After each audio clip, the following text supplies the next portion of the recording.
Hello வணக்கம். இனி நான் சொல்ல போகிற டாபிக் என்னென்னு பார்த்தீங்கன்னா ரெஃப்ரிஜரண்ட் பற்றி பேச போகிறோம். இந்த ரெஃப்ரிஜரண்ட் வந்து ஹெச்விஏசியில் வந்து இது ஒரு மெயினான பார்ட்டு. ஏன்னா ரெஃப்ரிஜரேஷன் இல்லாமல் ஹெச்விஏசி கிடையாது, இந்த ரெஃப்ரிஜரண்ட் இல்லாமல் ரெஃப்ரிஜரேஷன் கிடையாது. அதுதான் வந்து உங்களுக்கு இந்த டாப்பிக்கை சொல்ல போகிறேன். அதுக்கு முன்னாடி என்னோடய சேனல் நீங்கள் சப்ஸ்கிரைப் பண்ணாமல் இருந்தால் கண்டிப்பாக சப்ஸ்கிரைப் பண்ணுங்கள். என்னோடய கண்டென்ட் பிடிச்சிருந்தால் லைக் பண்ணி ஷேர் பண்ணுங்கள். ஏதாவது டவுட்ஸ் இருந்ததுன்னா கண்டிப்பாக கமெண்ட் பாக்ஸில் கமெண்ட்ஸ் பண்ணுங்கள். இப்போ டாபிக் உள்ள போகலாம். ஓகே, ரெஃப்ரிஜரண்ட்னா என்ன? ஆக்சுவலாக ரெஃப்ரிஜரண்ட் வந்து எதுக்கு யூஸ் பண்ணுறாங்க? அந்த ஹீட்டை வந்து ட்ரான்ஸ்ஃபர் பண்ணுறதுக்காக தான் யூஸ் பண்ணுற ஒரு சப்ஸ்டன்ஸுங்க. ஆக்சுவலாக இந்த ரெஃப்ரிஜரண்ட்டோட பேசிக் என்னென்னா, medium use to transfer heat to one place to another place. இந்த மாதிரி யூஸ் பண்ணால் மட்டும்தான் வந்து உங்களால் வந்து ரெஃப்ரிஜரேஷன் எஃபெக்ட் கொண்டு வர முடியும். அந்த ரெஃப்ரிஜரேஷன் எஃபெக்ட்னாலே ஹீட் ட்ரான்ஸ்ஃபர் பண்ணுறது தான் அர்த்தம். ஒரு இடத்துல ஹீட்டை எடுத்து இன்னொரு இடத்துல அனுப்பணும். அந்த ஹீட் எடுத்த இடத்துல பார்த்திங்கன்னா கூலிங் இருக்கும். அதுதான் ரெஃப்ரிஜரேஷன் எஃபெக்ட். அதுதான் வந்து இந்த ரெஃப்ரிஜரண்ட் வந்து யூஸ் பண்ணுறாங்க.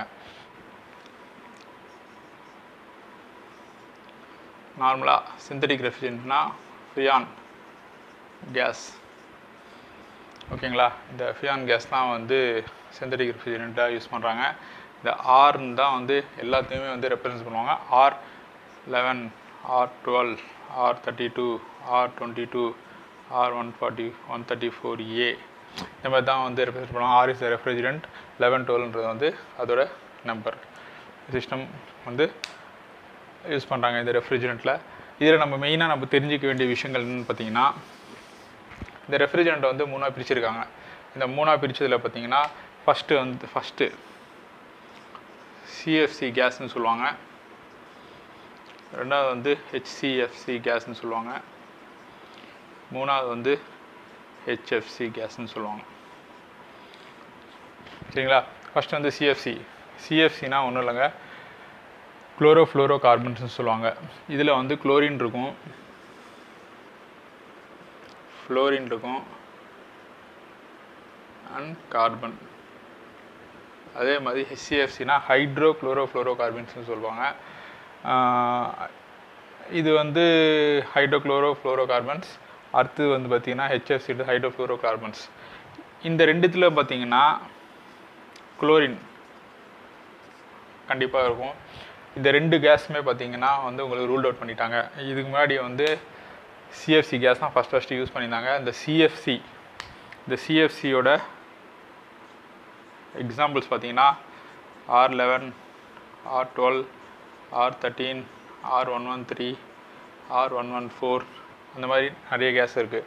இந்த CFC கேஸ்லாம் பார்த்திங்கன்னா உங்களோட ஓசோன் லேயரை வந்து பாதிக்குது அப்படின்னு சொல்லி இந்த கேஸ் எல்லாம் வந்து ரூல் அவுட் பண்ணிட்டாங்க. இந்த கேஸ் எல்லாம் யூஸ் பண்ணுறது கிடையாது.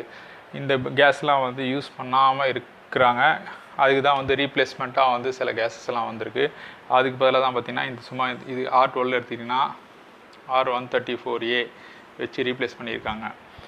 ஏன்னா இதோட ப்ரெஷர் வேல்யூஸ் வந்து சேமாக இருக்கும். அதே மாதிரி இந்த ப்ரெஷர் வேல்யூஸ் கொஞ்சம் ப்ராப்பர்ட்டிஸ் எல்லாம் வந்து பாயிலிங் பாயிண்ட்ஸ் எல்லாம் வந்து கொஞ்சம் ஈக்குவலாக இருக்கும்.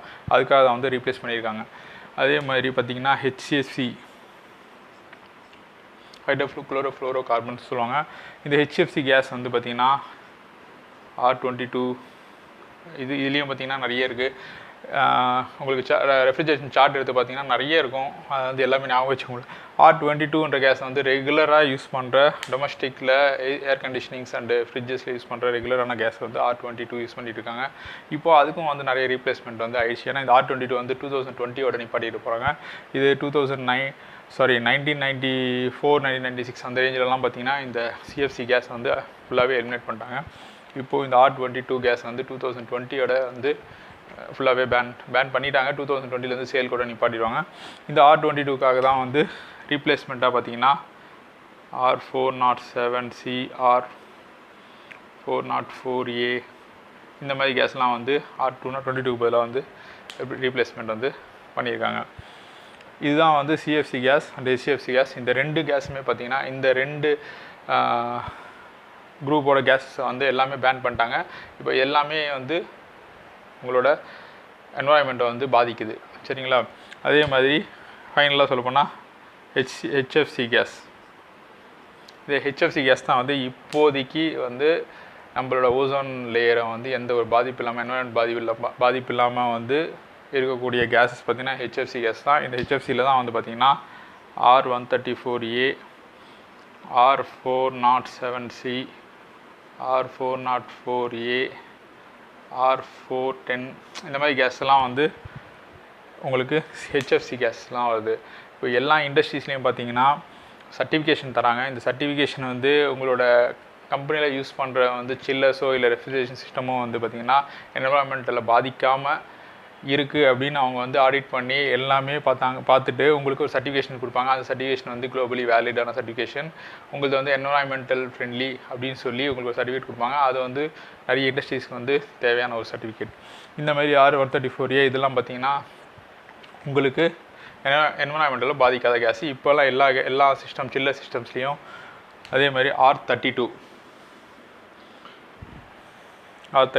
இது வந்து மெயினாக வந்து ரெஃப்ரிஜரேஷன் சிஸ்டம்ஸ், ஸ்பிளிட் ஏசிஸ், அப்புறம் பார்த்திங்கன்னா ஹவுஸ் ரெஃப்ரிஜரேட்டர்ஸ் இதிலலாம் பார்த்திங்கன்னா இந்த R32 கேஸஸ் வந்து யூஸ் பண்ண ஆரம்பிச்சிருக்காங்க.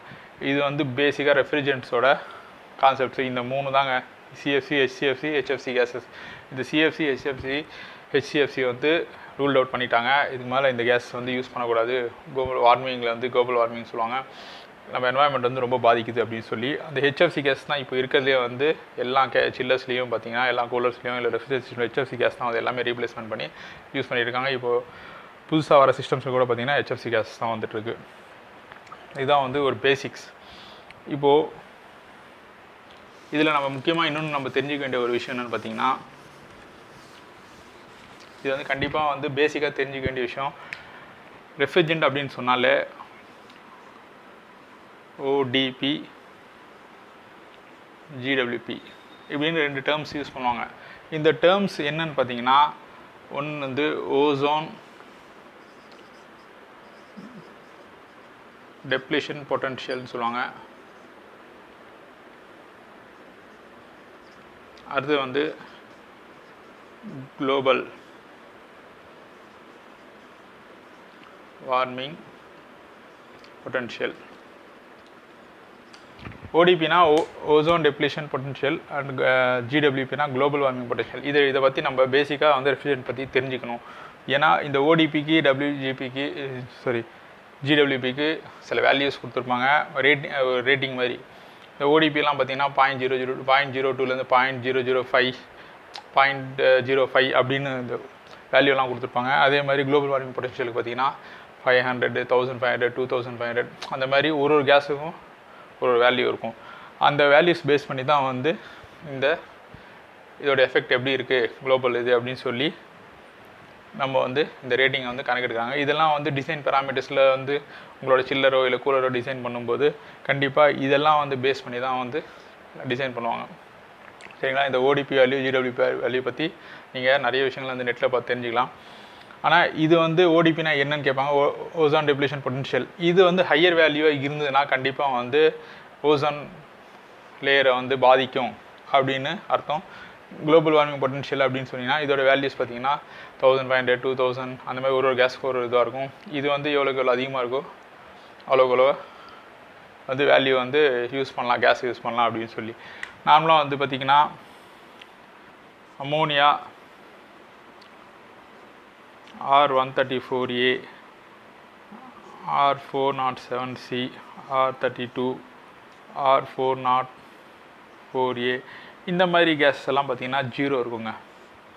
0 ஓடிபி வந்து வேல்யூ 0 இருக்கும். 0 இருந்தால் ஒன்றுமே வந்து இதெல்லாம் போட்டு குளோபலை வந்து எந்த இதுவுமே பாதிக்காதுன்னு சொல்லி இது வந்து பார்த்திங்கன்னா 0 இருக்கும். அந்த மாதிரி வேல்யூஸ் எல்லாம் வந்து பார்த்திங்கன்னா நம்ம பார்த்து தான் வந்து டிசைன் பண்ணணும்.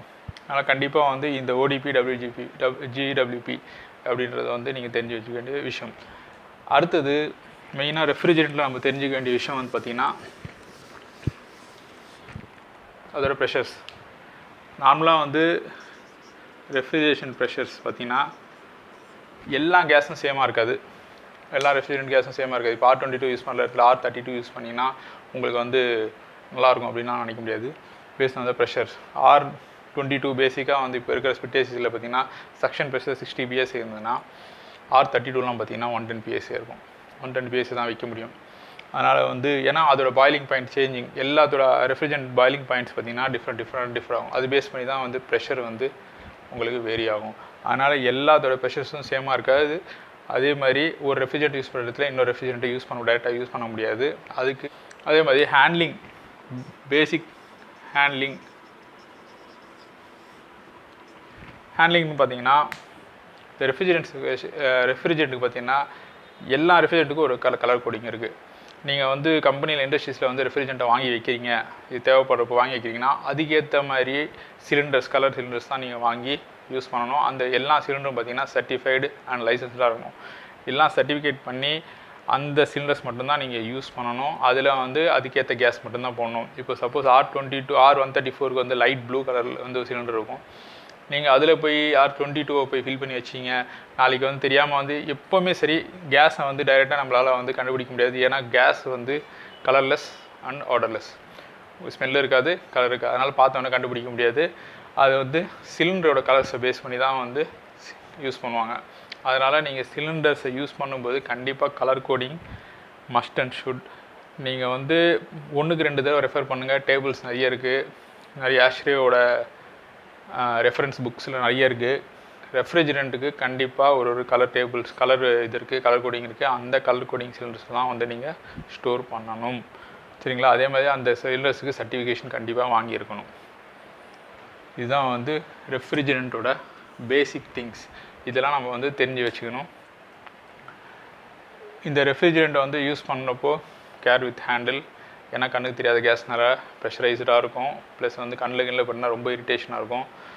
அதே மாதிரி உங்களோட லங்ஸு இந்த ரொம்ப இன்ஹேல் பண்ணிட்டீங்கன்னா உங்களோட லங்ஸை வந்து சீக்கிரமாக வந்து பாதிச்சிடும். அதனால் வந்து இது எப்போவுமே நீங்கள் ட்ரெயின் பண்ணும்போது நீங்கள் அந்த ட்ரெயின் பண்ணும்போது வாட்டரில் ட்ரெயின் பண்ணி தான் வெளியே இது பண்ணணும். அப்போ தான் வந்து அதில் வந்து டைல்யூட் ஆகும். சரிங்களா? இதுதான் ரெஃப்ரிஜரேட்டரோட பேசிக் கான்செப்ட்ஸ். இதை பற்றி தெரிஞ்சிருந்தால் போதும். நீங்கள் உள்ளே போய் ஒர்க் பண்ண ஆரம்பிக்கும்போது உங்களுக்கு கொஞ்சம் கொஞ்சமாக உங்களுக்கு எல்லாம் தெரிஞ்சிடும். சரிங்களா? இந்த டாப்பிக்கில் உங்களுக்கு எதாவது டவுட்ஸ் இருந்தால் கண்டிப்பாக நீங்கள் கமெண்ட் பாக்ஸில் கமெண்ட் பண்ணுங்கள். உங்களுக்கு என்னோடய சேனல் சப்ஸ்கிரைப் பண்ணாமல் இருந்தால் கண்டிப்பாக சப்ஸ்கிரைப் பண்ணுங்கள். கமெண்ட் பிடிச்சிருந்தால் லைக் பண்ணி ஷேர் பண்ணுங்கள். தேங்க்யூ.